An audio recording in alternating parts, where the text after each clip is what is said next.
Okay, folks, I think we're going to get started. I'm Dan Runde. I hold the Schreyer chair here at CSIS. I also run the Project on Prosperity and Development, and I want to welcome our audience both here in Washington on a rainy, wet, snowy day here in Washington, but also the larger internet audience both in Europe as well as around the world that's going to be watching this event. We're very fortunate to have Director General Li Yong of the United Nations Industrial Development Organization, better known as UNIDO. UNIDO is one of the largest specialized UN agencies. It has over 50 offices and is really it's a big part of the future of development, and I think that we're going to learn quite a lot today from Director General Li Yong.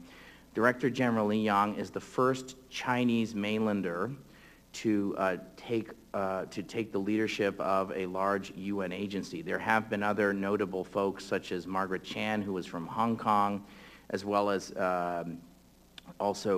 have the gentleman who's running the International Finance Corporation. But Mr. Director General Li Yong is the former Vice Minister of Finance of China and comes directly from being Vice Minister of Finance, as well as also holding former roles such as formerly the Executive Director for China, representing China at the World Bank, as well as being the former alternate governor at the World Bank. And so Director General Li Yong is somebody who brings a very interesting and important perspective to his work as the relatively new Director General of UNIDO.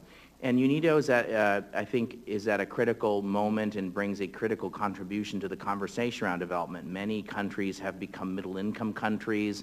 There's a growing and increasing recognition about the power of industrialization, the power of technology and what it means for development, the need for clean technology, the use of trade and standards around trade for industrial activity to happen around the world, for the participation in global supply chains, as well as a number of other trends that are going to impact development that UNIDO is at front and center of, whether it's around trade or clean technology, but also around the shale gas revolution and the growth of global supply chains around the world have serious implications for development, and UNIDO is right at the center of that. So without further ado, I'm going to hand the floor over to my good friend, Director General Li Yong. Director General, the floor is yours. Thank you.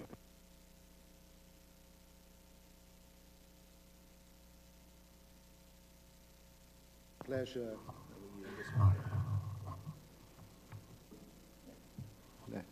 This one's yes, this one's working. Much better.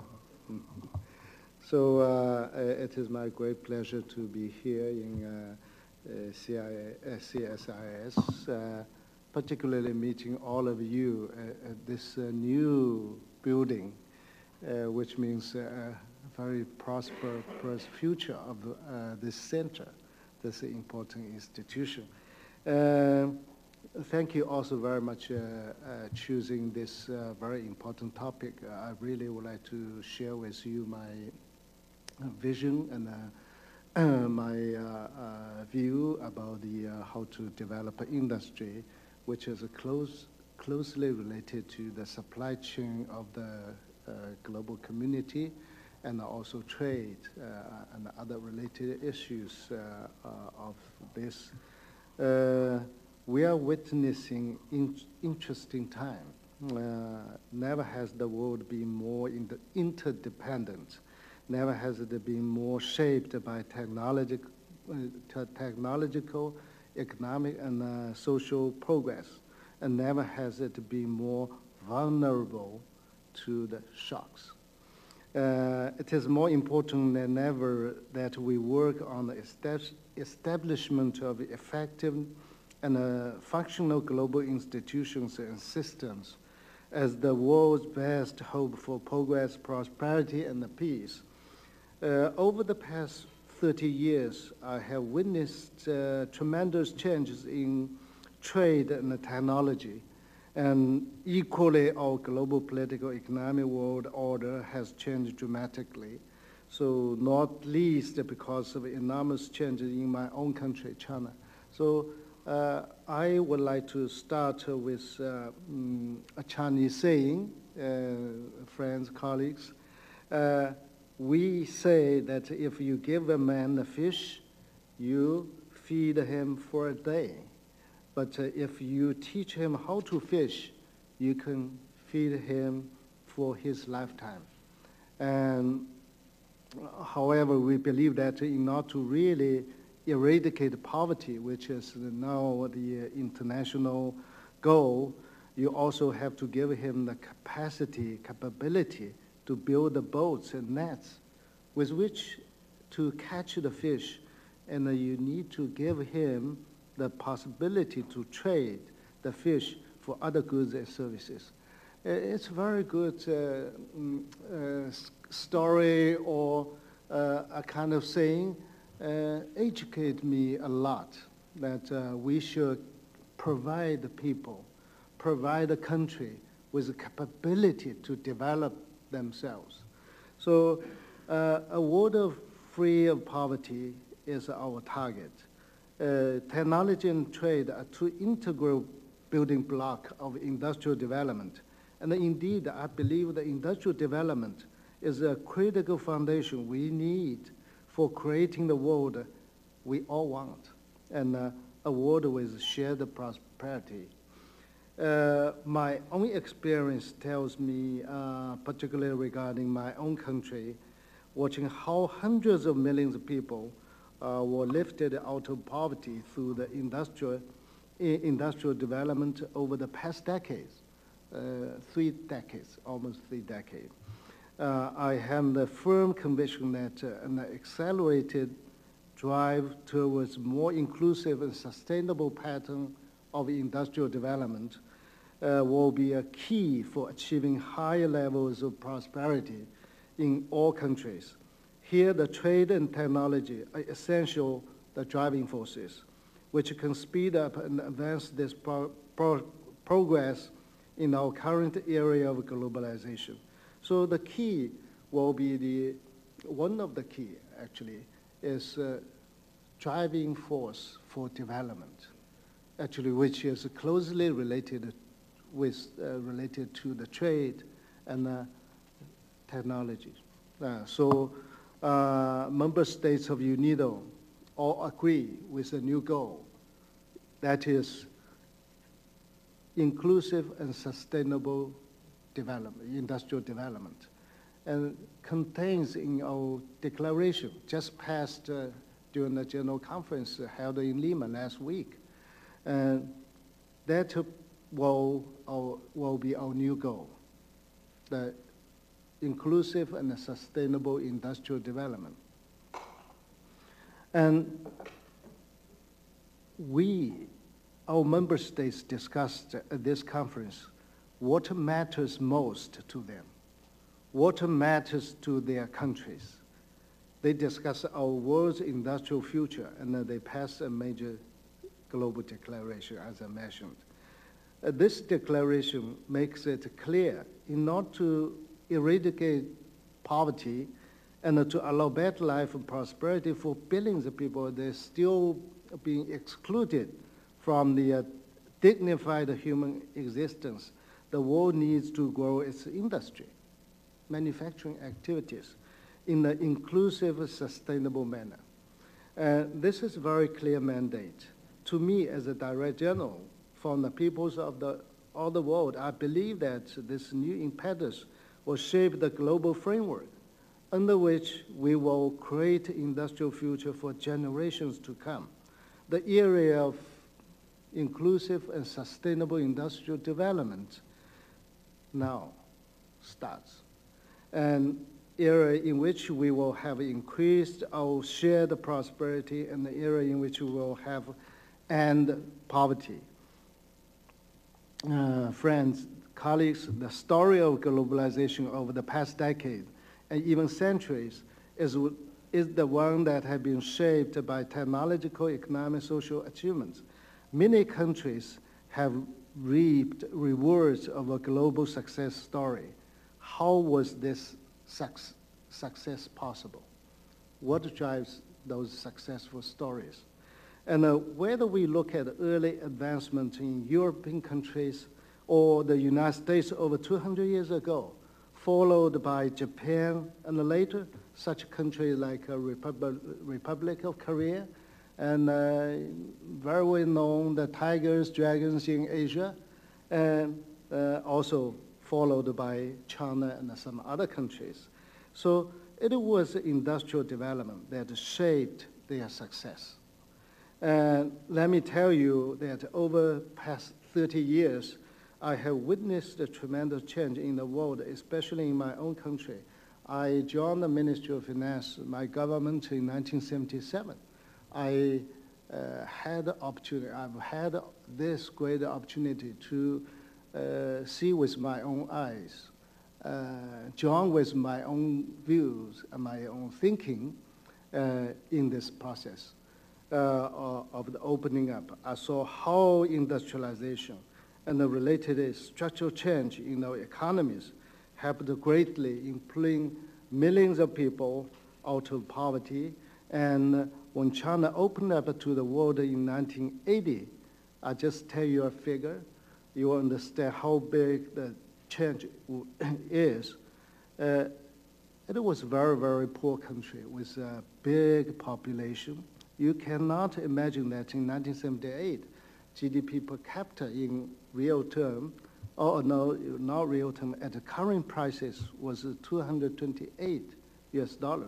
And now, after more than 30 years of opening up reforms, last year GDP per capita was over $6,000 US. For the country with a population of 1.3 billion, that is a very, very big thing, very big thing. And what was the driving force? Friends, what was the driving force? It was industry. It was trade. It was technology. So, and we can see that industrialization proceeds, the quality of jobs improves even more. Beside the high level of salary, more advanced manufacturing job, advanced you need a particular vocational training, educations, and provide benefits and security for the workers. I believe that on this basis, prosperity can be shared throughout the society and providing a new backbone and a stabilizer for our global economy. The great African leaders, Madiba Nelson Mandela once said, money won't create success, the freedom to make it well. And we cannot and must not deny such progress to those who are still struggling, who have so far been left behind. Nobody should be left behind. We need to create more shared prosperity in and among all our countries and societies. And we all need to work on this together. Strong partnership. Government, the private sector, civil society, and United Nations families, etc. To find the right solutions, we particularly need to work on the constructive inclusion of women and the youth through their economic empowerment, through the entrepreneurship development in all countries. Industrial development must become inclusive. I will come back to the issue of inclusive later in my speech later on. History teaches us that industrial development needs to happen within an environmentally sustainable framework. That is why we put the words sustainable industrial development. That was in front of the industrial development. We cannot deny that our industry caused major emissions in the past and maybe somewhere now, and have an important environmental footprint. Indeed, there is no country in the world that is not struggling with the issue of waste management, water purification, and emission reduction. It remains a major learning process for all of us. And we therefore need to realize that there's no alternative to rapid reform of our industrial process towards sustainability. We must increase our energy efficiency. We must reduce our emissions. We must use our scarce resources more efficiently and effectively. And we must advance our cleaner production capability. I just would like to emphasize that we do not need to choose between industrial growth and sustainability. We don't need to choose because we must go hand in hand with the right choice of technologies. We could combine those two together, industry and sustainability development. They should go together. There are many good examples building on the success stories to share. Many countries have achieved high levels of sustainable development in all its dimensions, economic, social, environmental.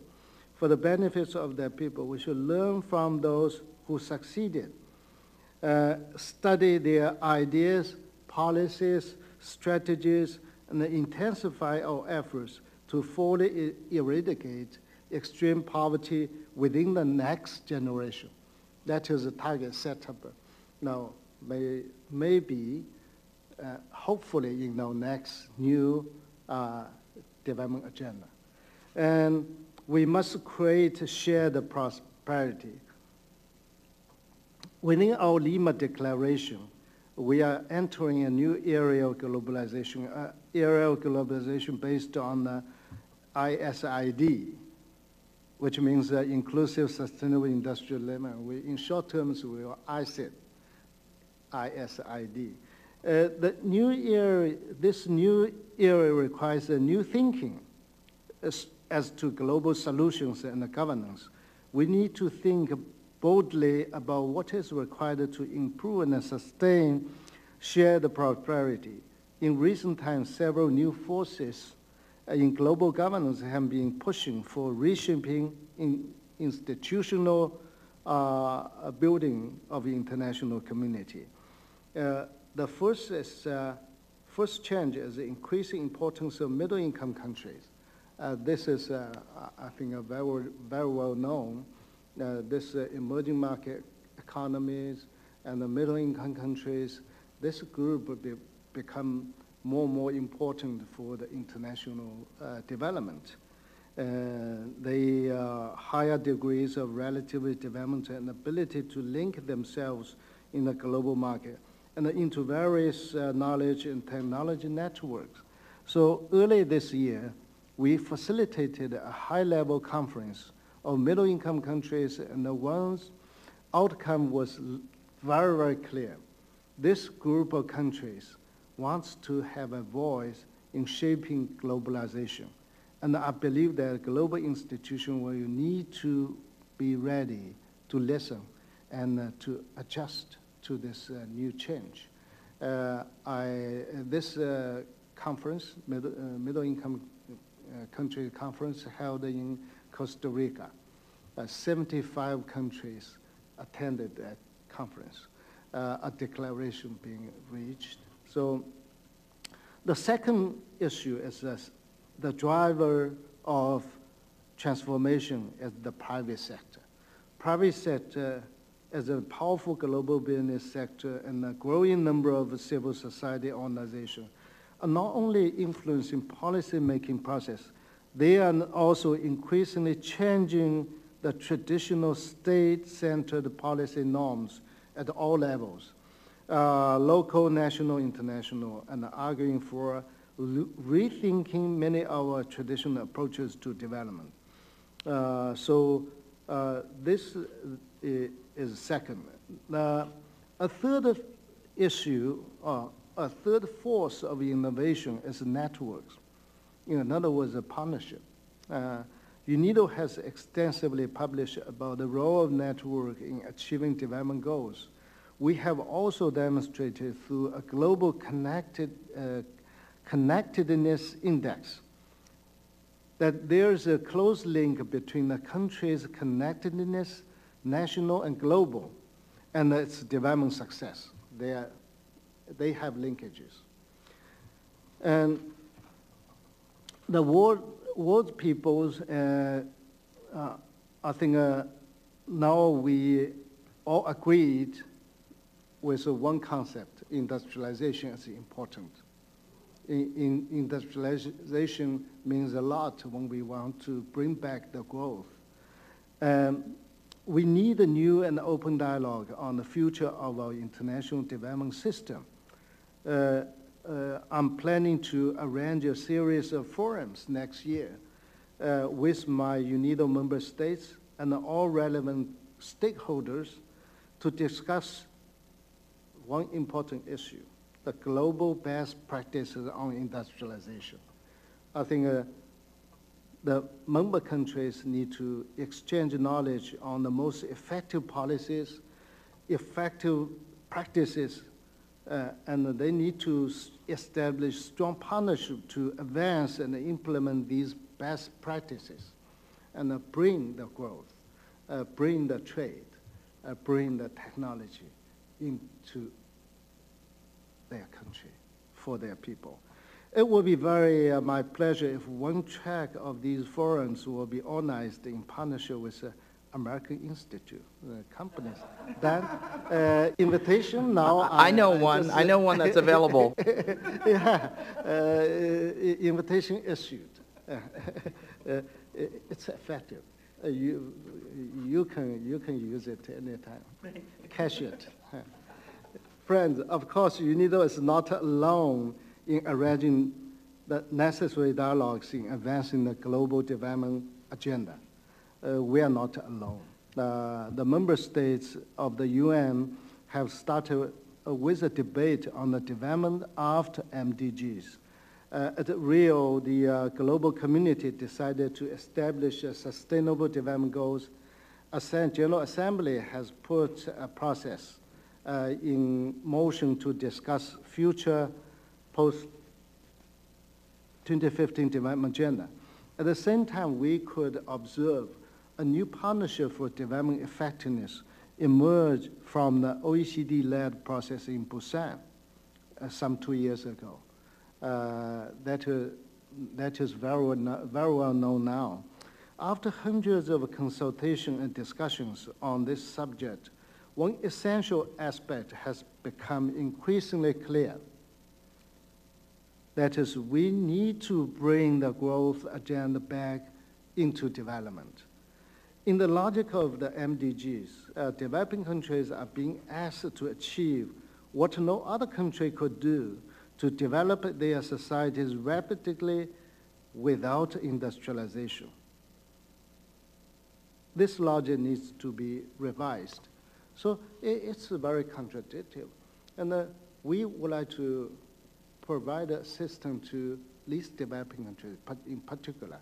Let them have a eradication of poverty.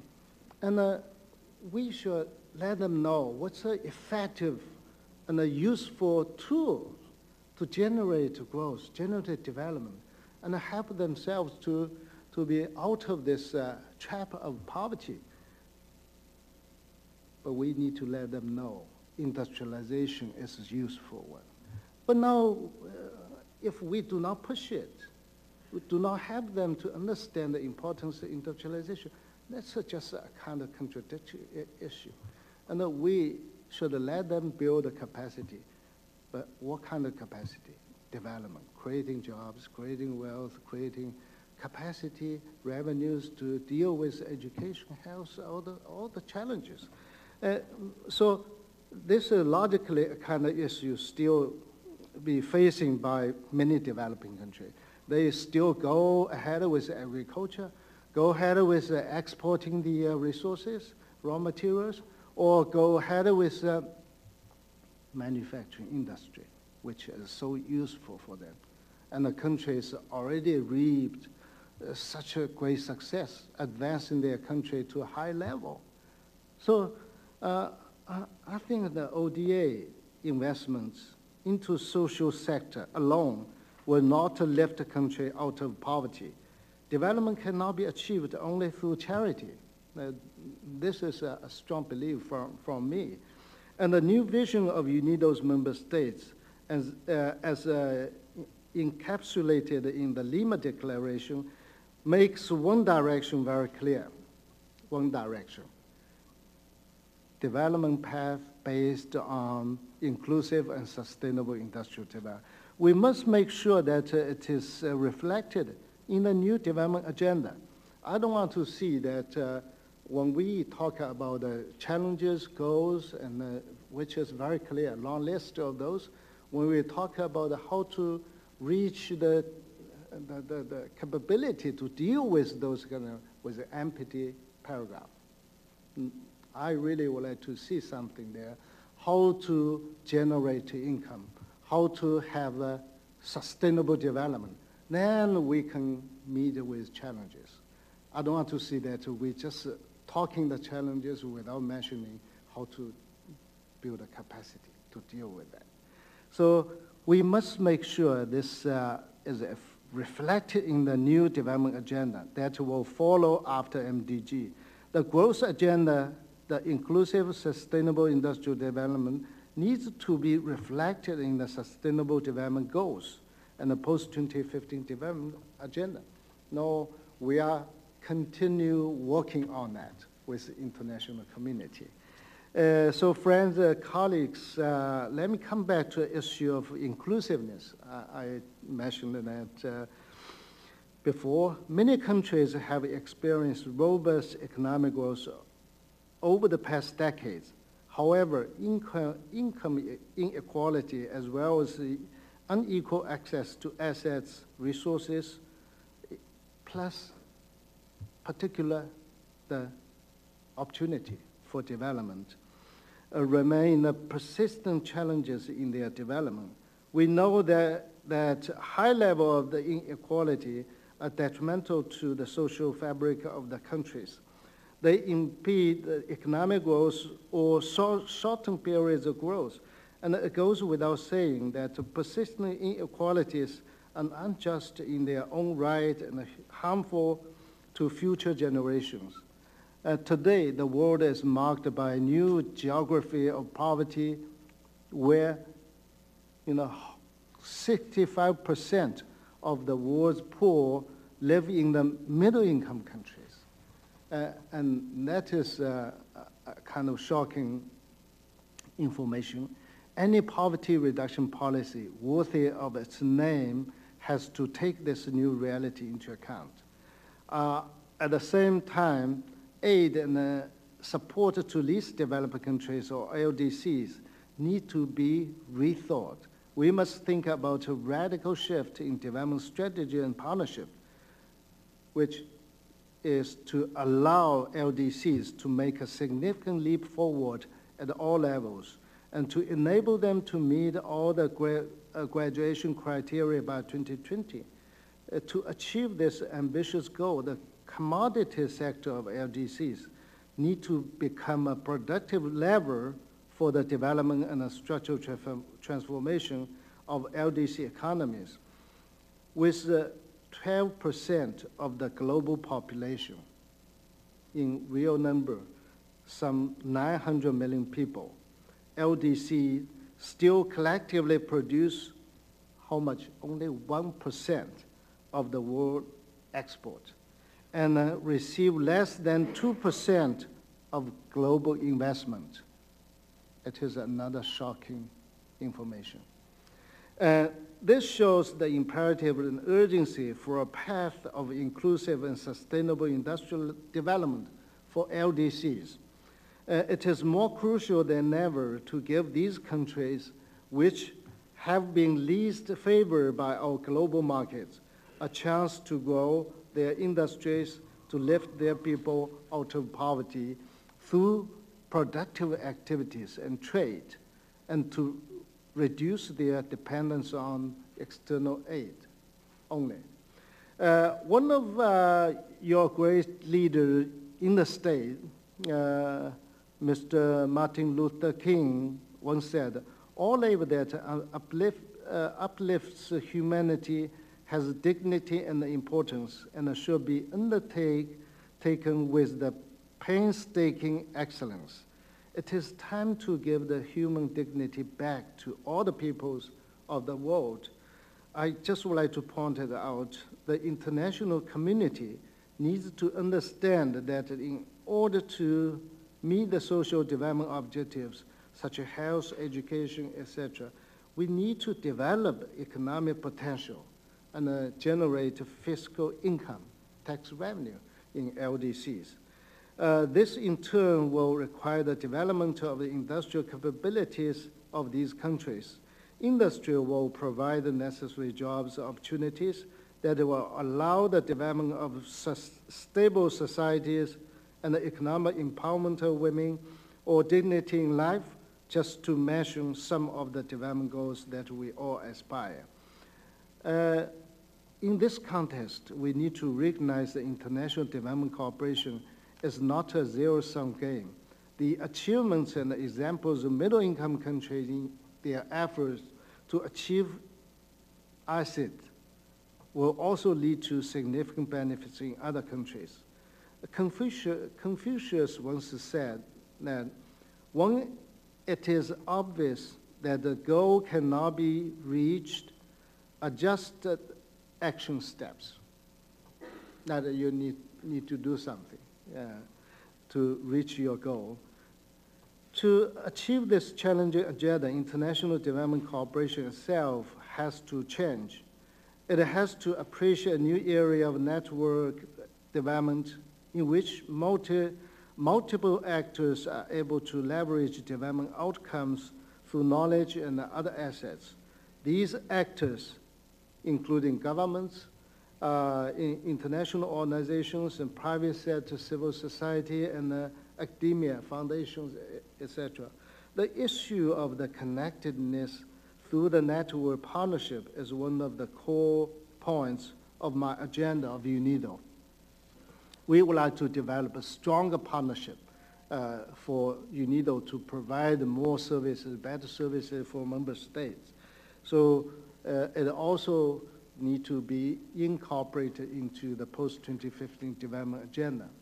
No single organization, entity, country, international organization can accomplish our bold goal, eradication of poverty within next generation. So we need to work together, build up a strong partnership with concerted efforts towards our final goal.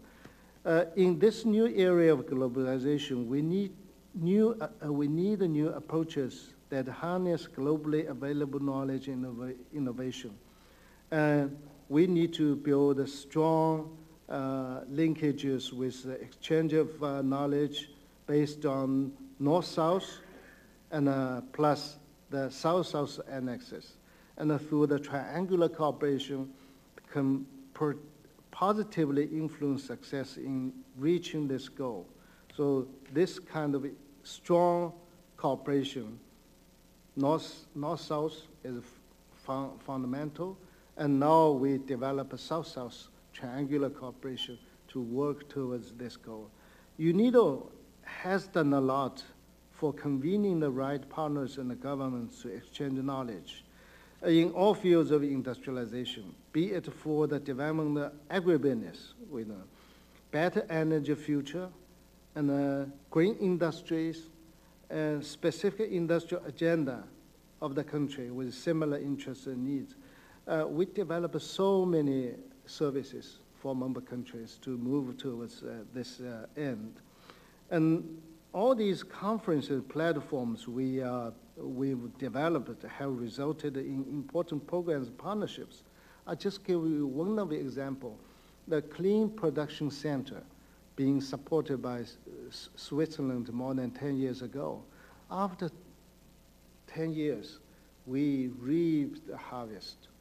And it has been spread all over the world with 47 clean production centers, which help the country to develop their industry while saving energy, saving water resources, reduce the pollution, generate more income, more jobs for people. It it is still booming. We had such a kind of celebration during the General Conference in Lima. It's really amazing. These kind of partnerships, multi-sector partnerships, should be expanded. They are critical for promoting industrial development. I really would like to share with you that industrialization is not about building one or two factories, not just stand-alone assembly lines for making shirts. That's not industrialization. Industrialization means a historical structural transformation from a low level of the development to a high level. That is now we are very clear. We need to create networks for partnership. UNIDO will not only go along ourselves, we need strong partnership. So over the past decades, the world has continued to grow in an almost single global marketplace, and the increasing number of large transnational corporations have emerged, both for traditional industrialized countries like US, like this country, as well increasingly from emerging market economies such as India, Brazil, China. And many of these companies consider the national boundaries market as a mere legal or technical hurdle rather than a real hindrance to the market access. At the same time, even small, medium enterprises from developing countries increasingly enter international or global market. Unthinkable in the past. It was unthinkable in the past. They are becoming a real backbone to the global economy, stabilizing the markets with large industrialized nations struggle. Of course, this is only possible due to the technological globalization. Technology has globalized at an ever rapid speed, benefiting millions of people in developing countries to access not only information through the internet and other ITC innovations, but also improve the solutions, particularly they have the access to solutions for common development problems such as water purification, immunization, or public mass transport, all those kind of issues. One of our great leaders, of your great leader, and President John F. Kennedy once said, "The world is very different now, for man holds in his mortal hand the power to abolish all forms of human poverty and all forms of human life." And this is precisely where I see UNIDO to make a great difference. Our experience in advancing trade standards for industry, in advancing industrial technologies, including green industrial technologies. Here, we are doing lots of capacity building for trade. To promote trade, we need some standards. The least developed countries, middle-income countries, if they want to access to the market, global market internationally, they need to meet certain standards. And we, UNIDO, provide laboratories, help them to set up standards for access into the market. And a green industrial platform, that is, we jointly organize a kind of platform, led member countries to discuss how to develop their green industry, let green being embedded in the industrialization and the green economies to be achieved. So this is a very important job for UNIDO, and we will continue this process. And our experience in providing policy advice that favors the small, medium enterprises, the backbone of our economy, will be at the core of UNIDO's development strategy. That is also one part of our services. Very correctly, let me give you two fields I see the strategy leading us. First, I would like to give a specific attention to the importance of trade and the global supply chains in the current setting of our global industries. In the absence of my further global regulation, and with a patchy network of bilateral or regional agreements and the private standards, many of these industrial value chains exist in the legal vacuum. That is particularly true for the increasing South-South trade. And the UNIDO does not have mandate to look into the trade regulations. I think WTO and our ministers of trade, they are shouldering very, very heavy responsibility for concluding a trade negotiation. They are working very hard on that. So UNIDO does have extensive experience in building trade capacity of developing countries.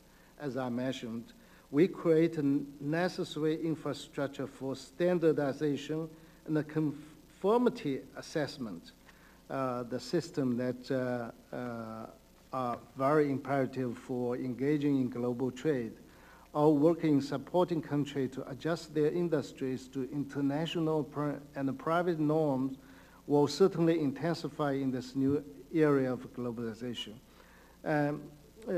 Closely linked to this is the importance of technology for achieving sustainable, inclusive, and sustainable of industrialization. I just would like to emphasize in this context the importance of technology transfer and knowledge sharing, also on the South-South space. Now we have different channels to share those technologies. The North-South is being normal, standardized, and the South-South is creating new momentum among the countries of that group to share their knowledges, technologies.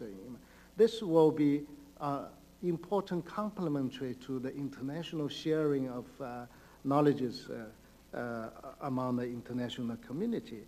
And here UNIDO will play an important role, I believe, in facilitating critical approaches to technology research and the transfer through networks of knowledge partners around the globe. Private sector will make a particularly important contribution to this effort, but so will financial institutions like multilateral development institutions through their ability to support necessary technology and infrastructure investment. UNIDO will partner with those who can provide the finance such infrastructure and link it to the industrialization plans and policies that all member states decide for their countries. Of course, we will continue to offer our policy advice on the holistic industrial strategies whenever requested. I visited 16 countries and twice at the UN. I met with leaders of African Union and ministers of those countries, particularly working on the industrialization, commerce, and trade. They all give me very clear signal that they would like to work with UNIDO. For what? Not just technical cooperation projects, not just piecemeal of the projects. They would like to have the suggestion and on the strategy, how to develop industry, particularly in this at the current situation.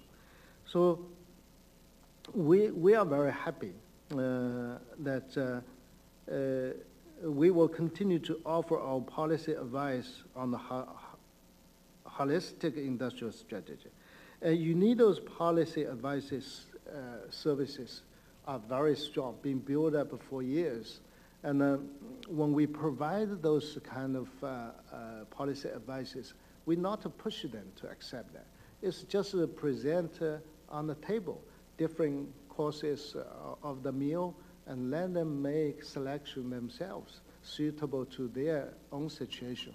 We could mention the experience, best practice in Japan, Korea, Southeast Asia, China, and maybe in Africa, because some of those countries like Ethiopia, like Sudan, South Africa, they move ahead with their own industrial development strategy.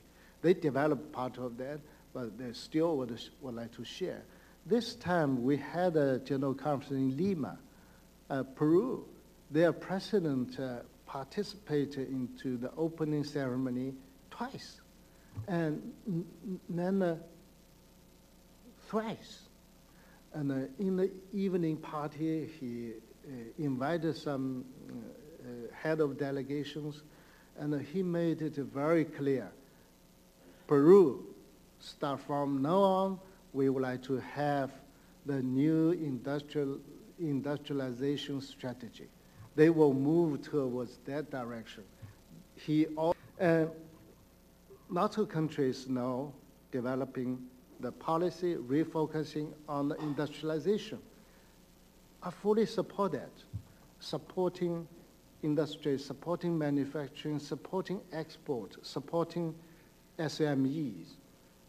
And the European Union, when I visit them, and they give me very clear indication industrialization is their strategy for whole European Union. And when I visit African Union, the chairperson, Dr. Zuma, told me that industrialization is an agenda for Africa for next 50 years, by 2063. And I'm very happy to hear that. Now it's time for refocusing on industrialization. It's time for UNIDO to do more. It's time for us to work together to promote industrialization, to get back the growth on track. So, friends, colleagues, I really think that our world is more interdependent than ever in history. It is more important than ever that we work together to eradicate poverty within the next generation. To achieve this, we need a new strategy for all countries to the overarching goal of ISID. To achieve this, we will need a strong UNIDO, stronger UNIDO, more strong in financially, more strong in implementing the programs, more strong in partnership with the international community. So, and the work of the CSIC in transition assistance of the United States to low and middle income countries, allowing them to grow their sustainable industry and the prosperity and tax base to be able to determine their own future as a phenomenal thinking piece. I see a lot of the parallels between this important work and the development partnership that I will try to facilitate and forge through the global services of UNIDO. We would like to have a more interaction, more exchange of views and best practices among us.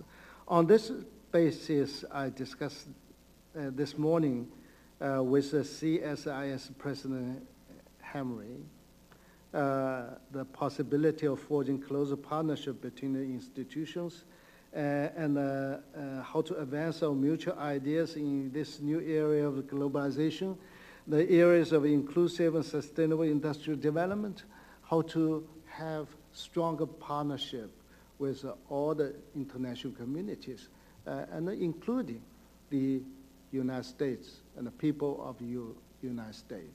And UNIDO member states have requested me in the Lima Declaration to launch a new multi-stakeholder system of consultation on inclusive and sustainable industrial development to achieve prosperity for all. I'm determined to do this through the series of forums I mentioned before, working with CSIS in some of them is, of course, most welcome. And I just would like to refer to a few quotations really support me and encourage me to do a good job as a position of DG of UNIDO. Asian wisdom says thousands of candles can be lighted from a single candle, and the life of the candle will not be shortened. And it will be a pleasure if I could welcome any American stakeholders to this initiative to actively engage with UNIDO in this context, to re-engage in the dialogue on our common future. UNIDO strives to be a stronger partner for prosperity. And friends, colleagues, this is a whole presentation I just would like to present today. I appreciate so much for your coming to this presentation. I just hope that UNIDO may have certain thoughts which is very important for the future development, for the future goal of the poverty eradication. Thank you for your attention. Thank you for coming with such a heavy snow. And thank you so much. Thank you so much, Director General. Thank you very much. I couldn't agree with you more. I think we're at a critical juncture in the future of the world. I think that UNIDO has an important and critical role to play. I share your view that we are more interdependent than ever. I was in London last week and I was describing at Chatham House that in some ways our economy, the global economy is sort of similar to my favorite American film, It's a Wonderful Life. It's a Wonderful Life economy, that we're all interdependent as a society. And I think that what UNIDO is doing is helping to build and strengthen those linkages that we need for our shared prosperity. We did a report at CSIS called Our Shared Prosperity, which is exactly in line with that. I think you referenced that, and thank you for your very kind remarks.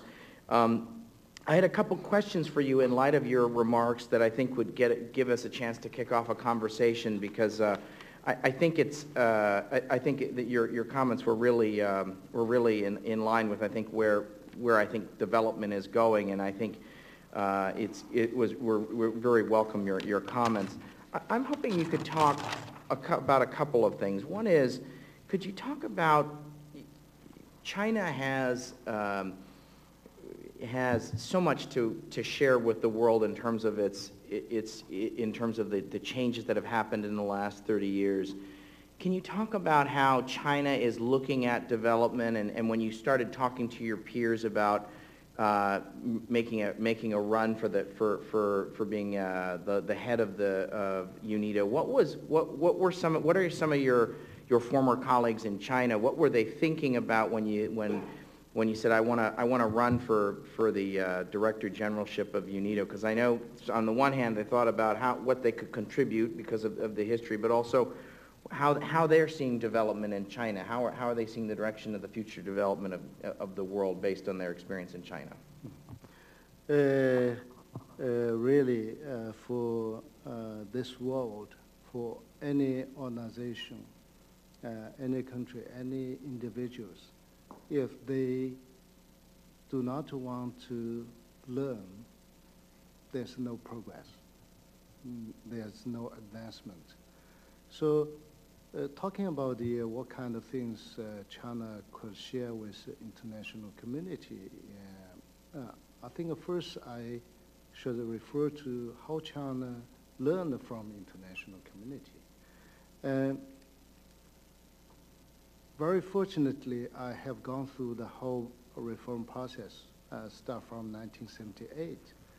And I was very lucky. In 1979, I joined a tax study group to Philippines. We stayed in Manila for 3 weeks, whole 3 weeks, and worked so hard learning what the tax law introducing, encouraging FDI, encouraging foreign investors come to the export processing zone.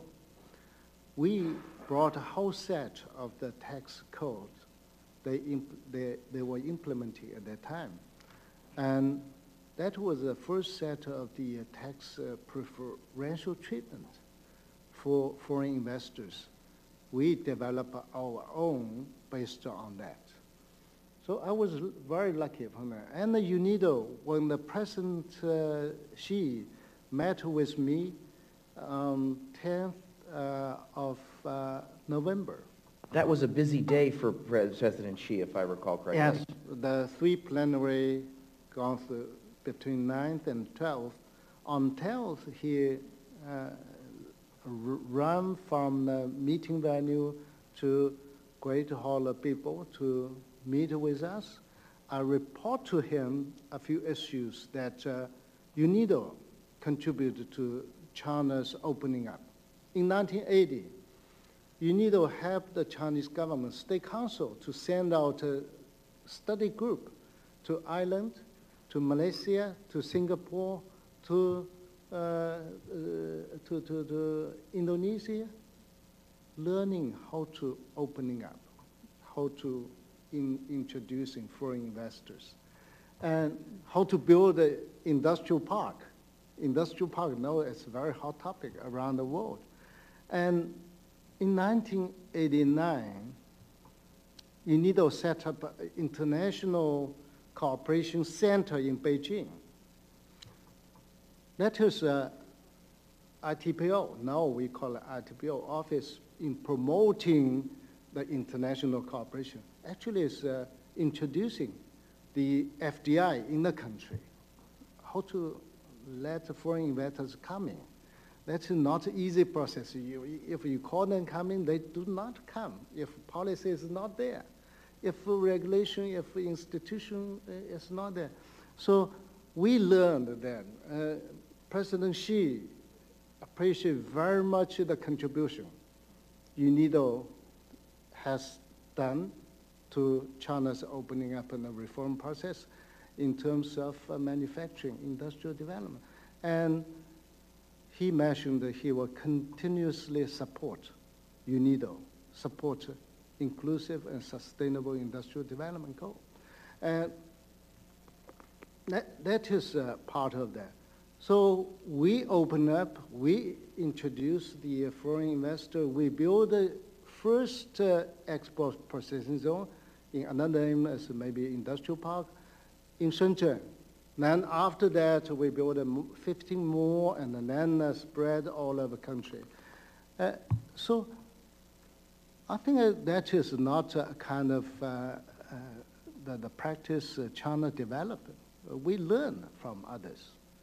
And we continue to bring the best practices and incorporate it with our own practice. That is really something amazing to China. So we would like to share what we've done. We built up the South-South Cooperation Center, UNIDO contributed. And through those centers, we organize a number of workshops every year. For what? For sharing best practices among the South-South Cooperation. And the ministers from Africa, ministers from Asia invited to workshop to share their best practice, to see the field, how it runs, and come back to summing up what they need to do. I think this is a kind of process. So if there's anything else I can emphasize, that from my own perspective, I think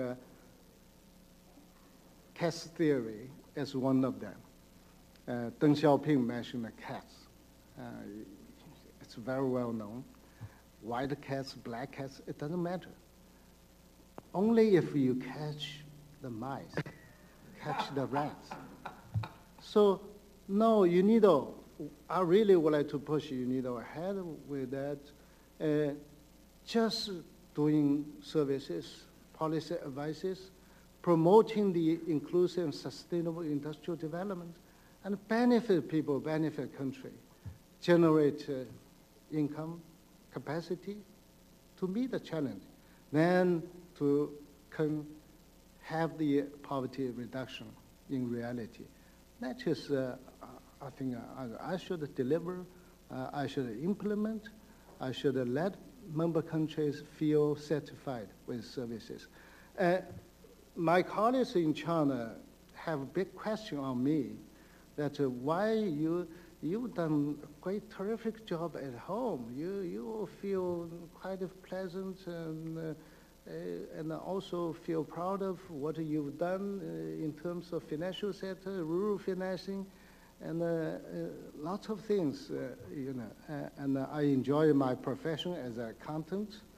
I at the international the accounting stand board, IFRS foundation, trustees, etc. But I told them that I like the challenge, and because UNIDO 6 months ago was in a different situation, and every people in UNIDO, when they talk to me, I talked to some managers, and they said in a very low mood, and they even talk about maybe someday will be closed. And then they said, you selected this job, it's terrible. And I believe myself, I believe my confidence, I believe my studies. I think now it's time for international community to refocusing on the industrialization, manufacturing. And I know the financial issues, financial market. I've been involved in the financial sector for more than a decade. And I joined, I had to leave the Financial Stability Board, FSB, because I was the first member of representing China in that group. I participated in 4 G20 summits focusing on how to resolve the financial crisis. And we discussed how to strengthen supervision, how to change the international monetary structure or other related issues.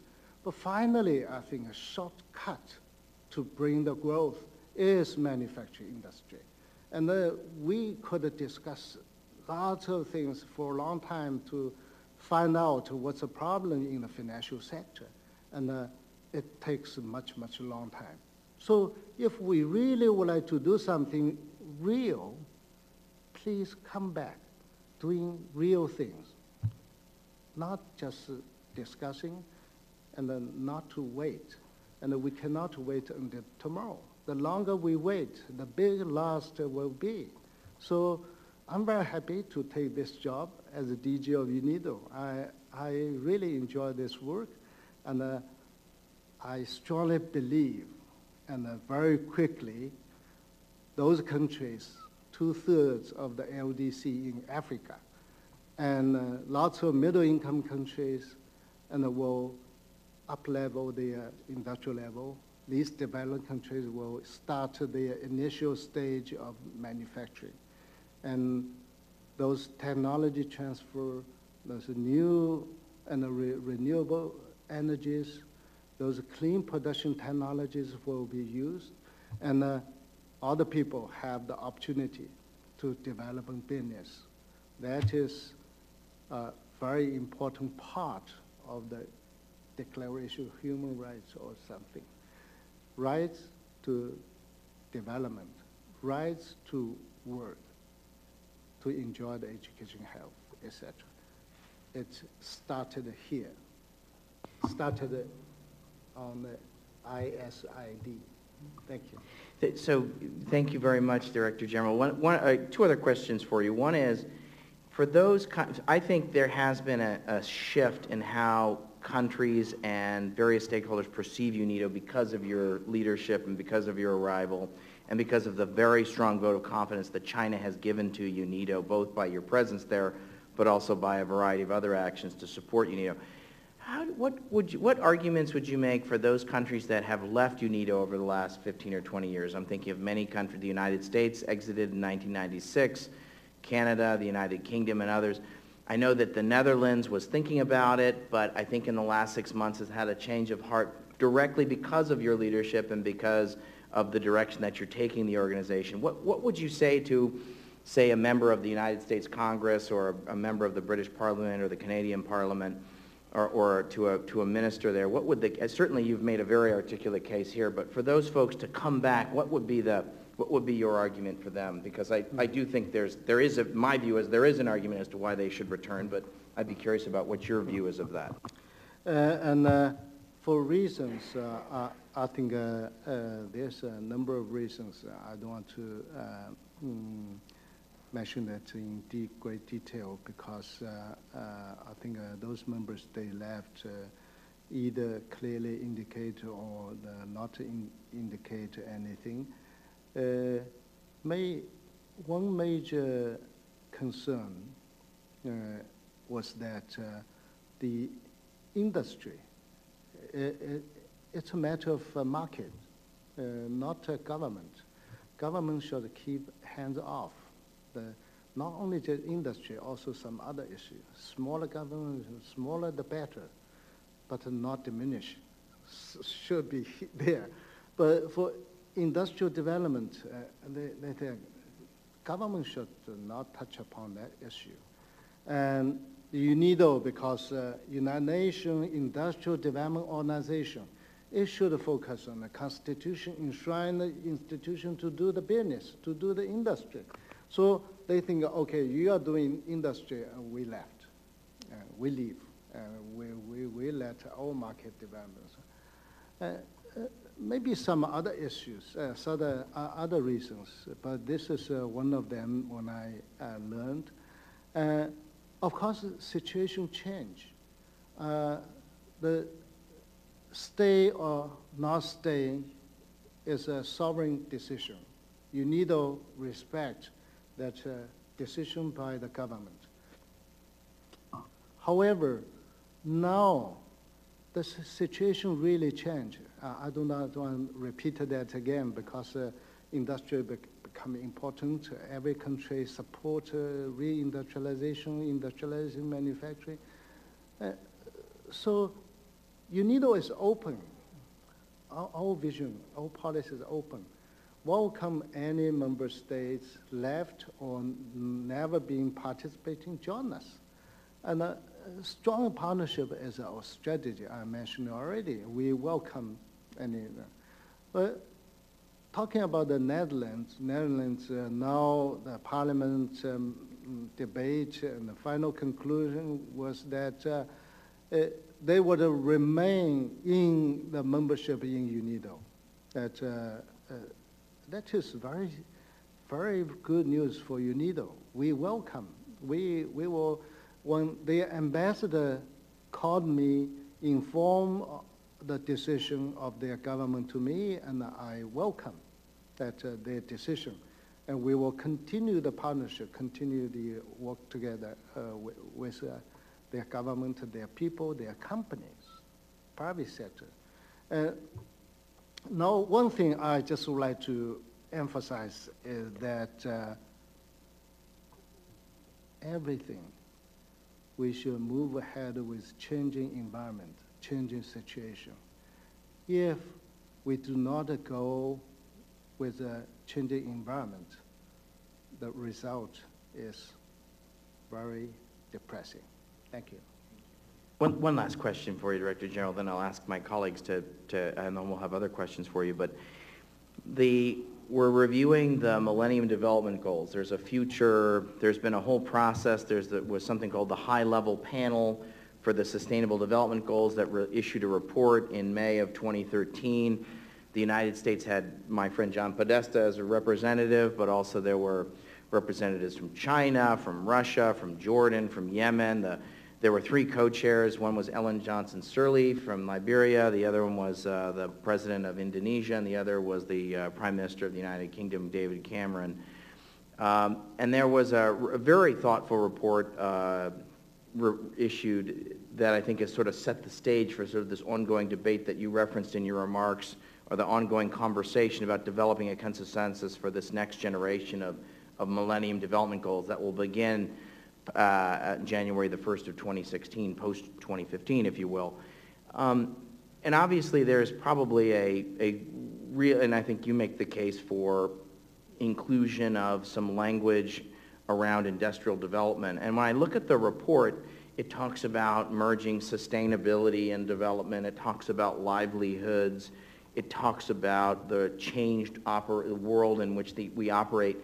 Could you talk a little bit about the mechanics of what will happen going forward? How will you make the case, and through what processes will you make the case for an industrial development goal or industrial development targets? Talk a little bit about what's the process that will you work through the G77 on that? What will your process to make that happen? That is a very wide range of the issue, wide topic, but I would like to focus on 2 points. One is that UNIDO, for more than 40 years, it has created lots of new operations. And start from the simple industrial activities and develop policy advices. And now UNIDO, have more than 50 country represented offices around the world. We have so many centers.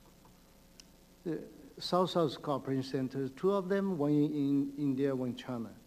And clean production centers, as I mentioned, more than 47 of them, it's booming, it's growing. And the green industrial development, green industrial conference, 3rd of them just completed in Guangzhou. First one in Manila, second one in Tokyo, Japan. 3rd one in China. We discuss what kind of issue? The green. How to green our industry, how to green our economy. And that is very, very useful. That's just a new initiative. Trade capacity building and services, we created convening those forums, disseminating best practice knowledge of the clean production technology is something. We created small hydro, international small hydro centers in Hangzhou. It has 3 subcommittees internationally. Doing what? Doing this small hydropower station, not just start now. More than decades ago, more than 20 years ago, the small hydropower help those rural areas, villages, to develop, to complete a small hydropower station with how much money? 1 million. Could supply the electricity for a village of the 100,000, 15,000 villages for daily use of the electricity and the light manufacturing, food processing, etc. So those are very, very powerful. Like in China, 40% of the electricity generated by the hydro. And out of 40, the small hydro accounts, maybe if my memory is correct, 13% of that. So you could, thousands of the small hydros in the rural areas play important part supporting daily life of the poor people. And now it is being spread all over the world. And I think the villages in Africa, in those countryside, rural areas, they need such kind of small hydro. Second is a solar power technology center being established. It disseminated those kind of knowledge. Biofuels also created. So during the manufacturing, during the production activities, those are trade capacity building I mentioned. So many services developed by UNIDO. We will continue this process. So very happily, the second point I would just like to say that now we learned more and more government focusing on industrial development strategy. They ask more for support. So why next year we would like to establish a forum to let those countries exchange best practices, and then we try to identify a few countries with relatively strong policy, relatively stronger institution, and basic infrastructure.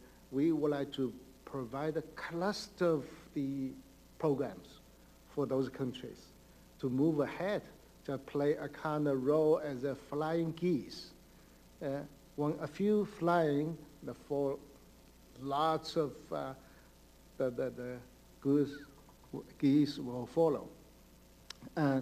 We worked with the World Bank, IFC, regional development banks, AFDB, IFED, which is UN Family, FAO, and UNEP, IAO, so particularly private sectors.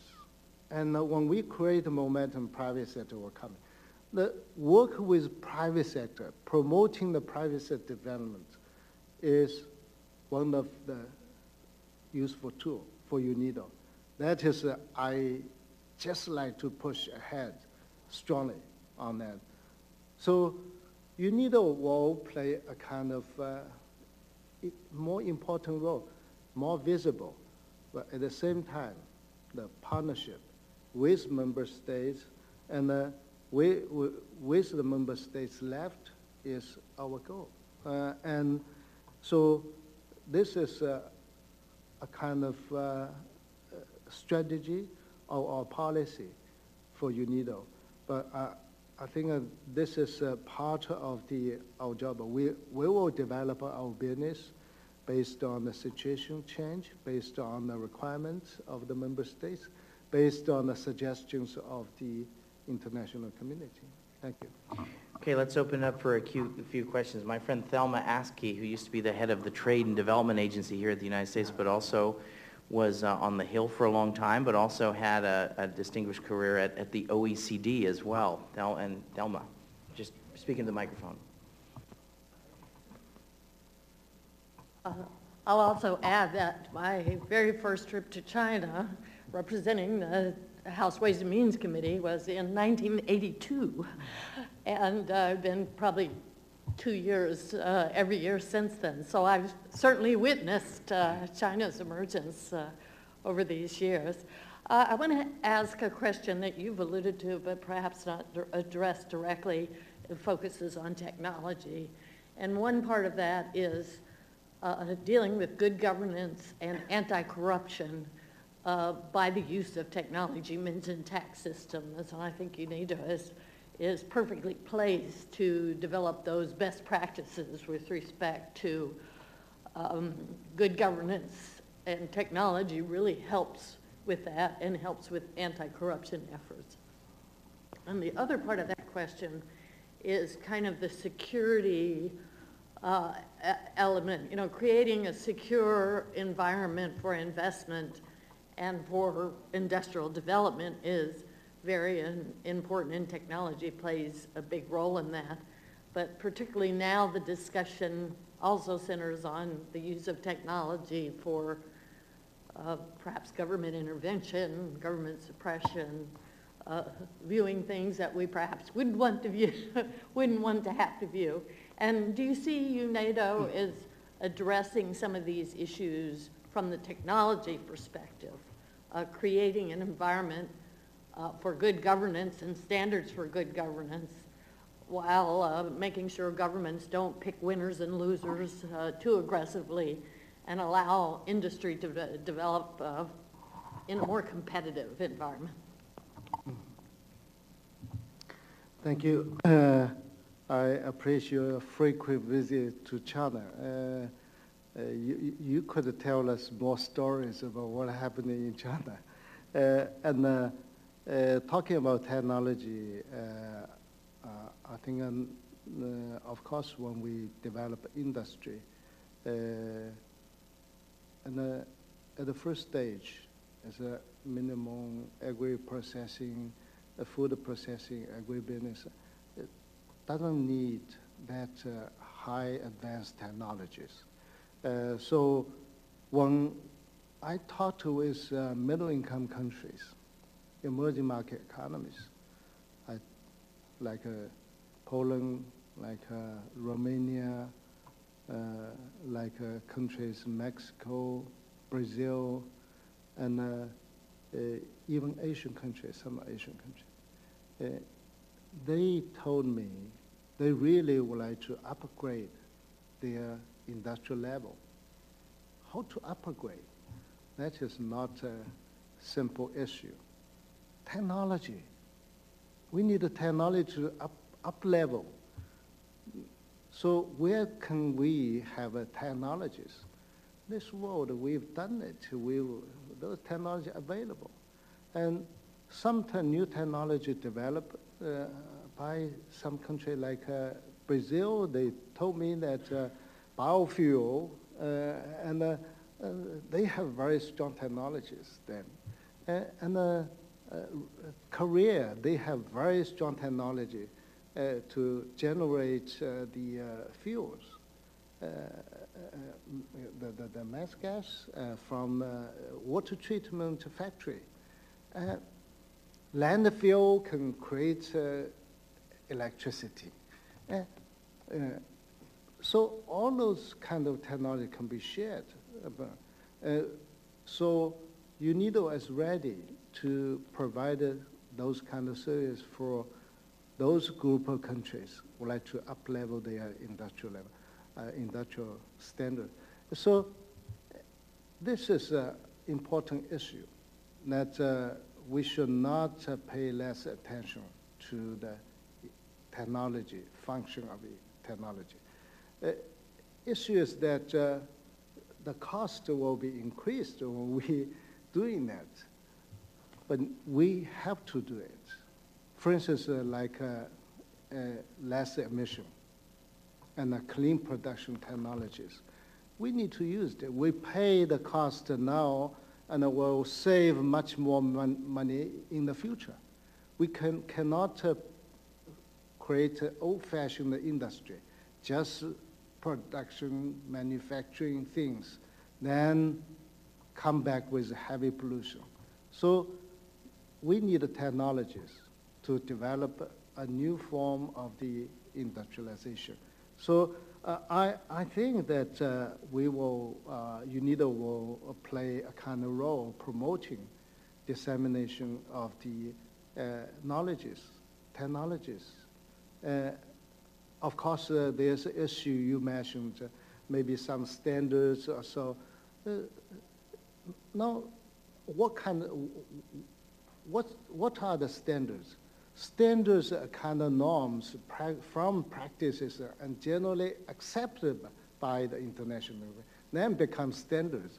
So UNIDO now accumulated lots of information regarding the efficient use of energy and clean production technologies being used, and manufacturing capacity, and lots of information we created, we collected. In the future, we are discussing how to develop additional information apart from our flagship publication, Industrial Development Report.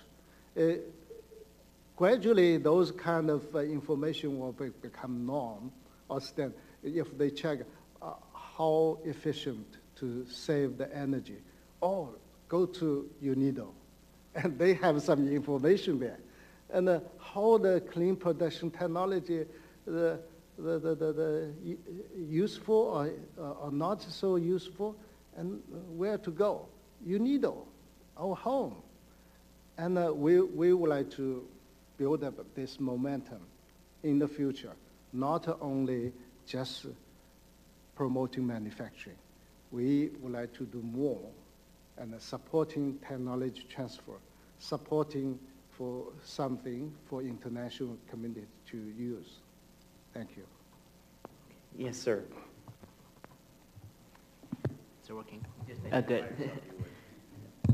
Thank you, Mr. Director General, for your presentation and the questions and answers. I'm a reporter from China Daily. My name is Tom, and my question is more concerned about China.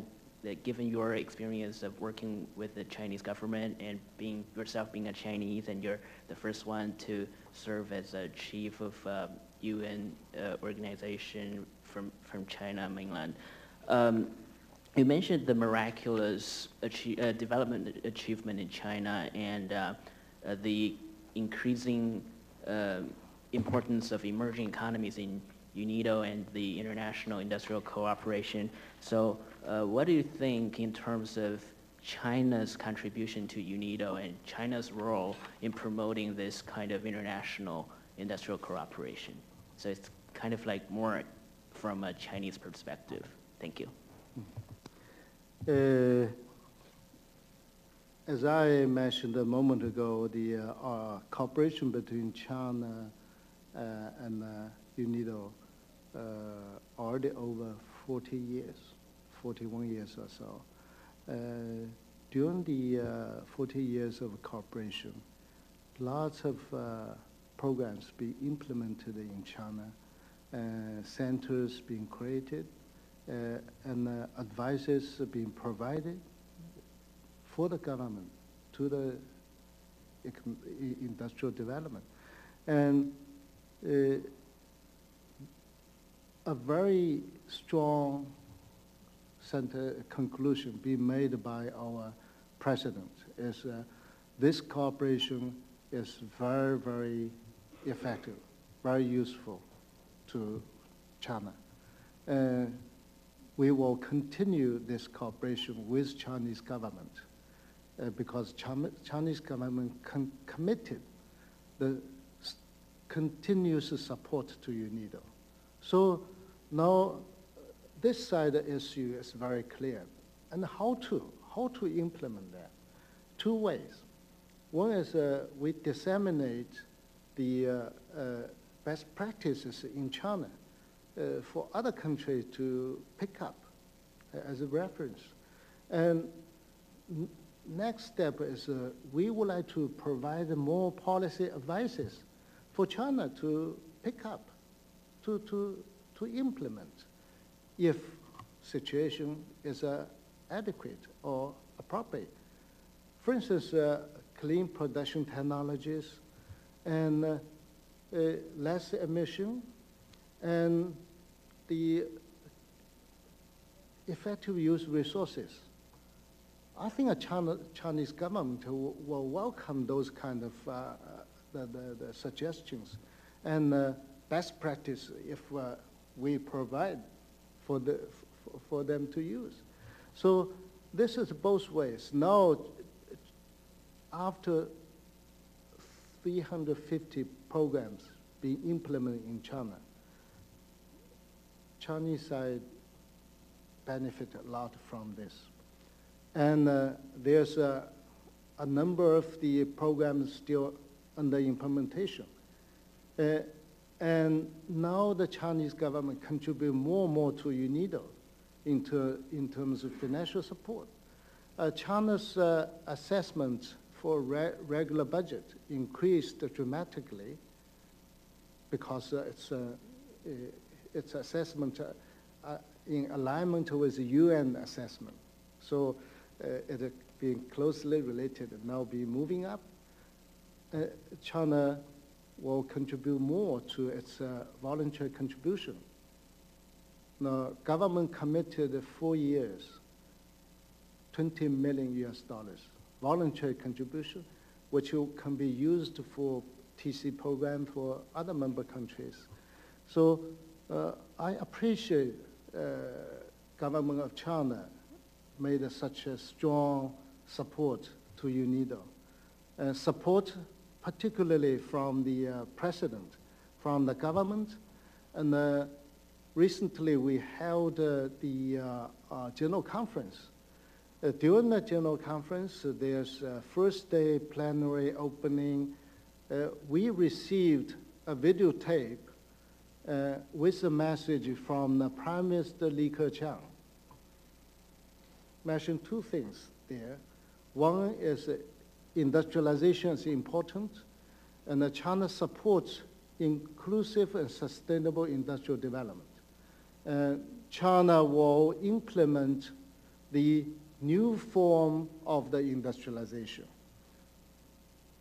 And second point is that Prime Minister Li Keqiang repeats what President Xi mentioned, that Chinese government will continue to support UNIDO's mandate and support UNIDO's goal. Those are two clear messages. So I think that this kind of cooperation is mutual and complementary each other. We really hope that other countries just follow the China's case.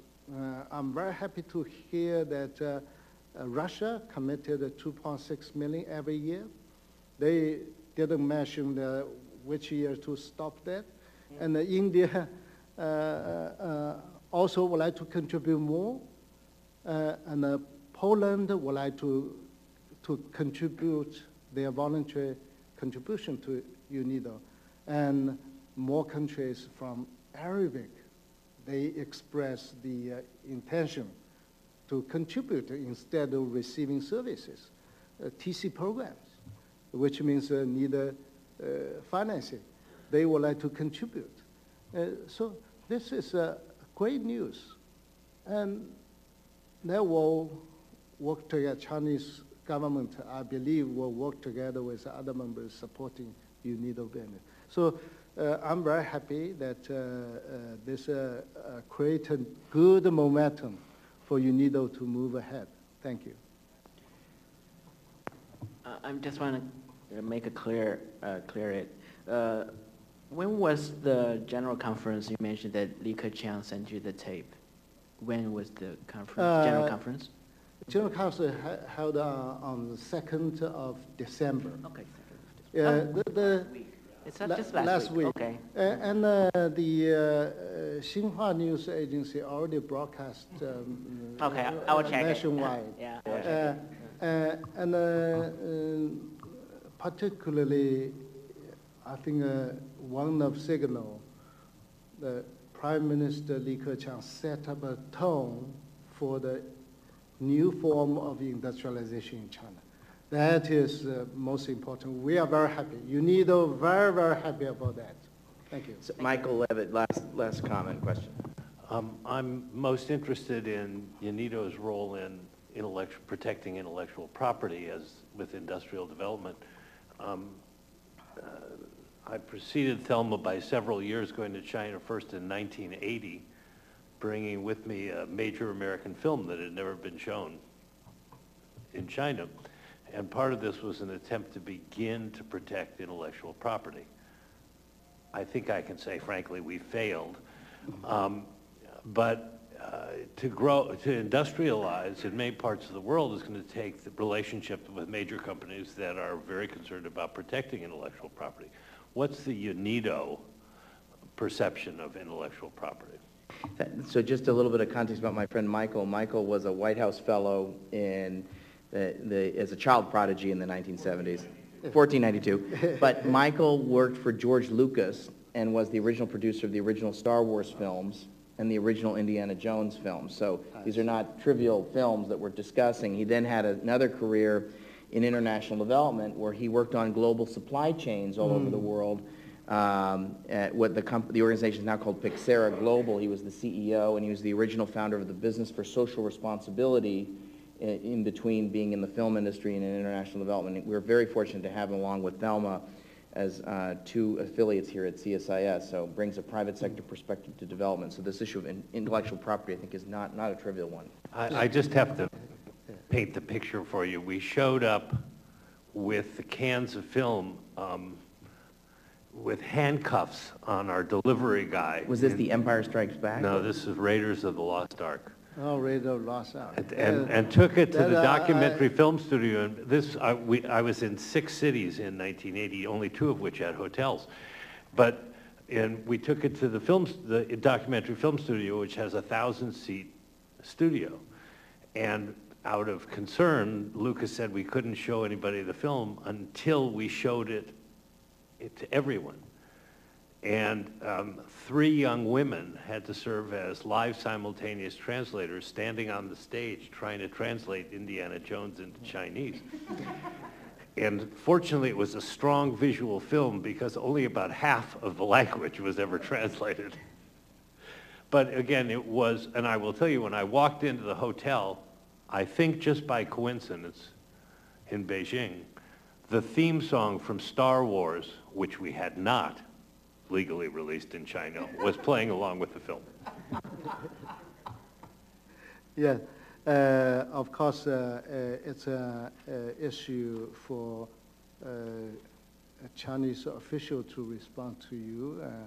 I have no authority to respond. It's UNIDO's vision of IP. But for UNIDO, I'm very clear that intellectual property rights should be very well protected. With our operation, any practice in violation of the intellectual property rights protection, we will stop it. That is one of the important discipline policy UNIDO should apply strictly. My personal view is very clear. Without the protection of intellectual property rights, this world will not move ahead, because no one would like to spend their energy, their resources, their life for creating, for innovation of new things. So UNIDO will very clearly protect the intellectual property rights. So my friends, rest assured, please clearly monitor our operation and give your advice to us, and also how to protect intellectual property rights in our operation. Welcome. Well, thank you. I should point out that Lucasfilm suffered terribly from it, and when George sold the company last year, it was for $4.1 billion, so. Well, thank you all very much for being here. Obviously, I think it speaks to the fact that this is an important agenda, that people would come in the snow for you. But I also think, Director General, I think you're a great ambassador for your country, China, and I think we're very excited and privileged to be working with you here at CSIS, and we look forward to a very prosperous and productive working relationship in the years ahead. Thank you very much for coming, Director General. Thank you, Dan.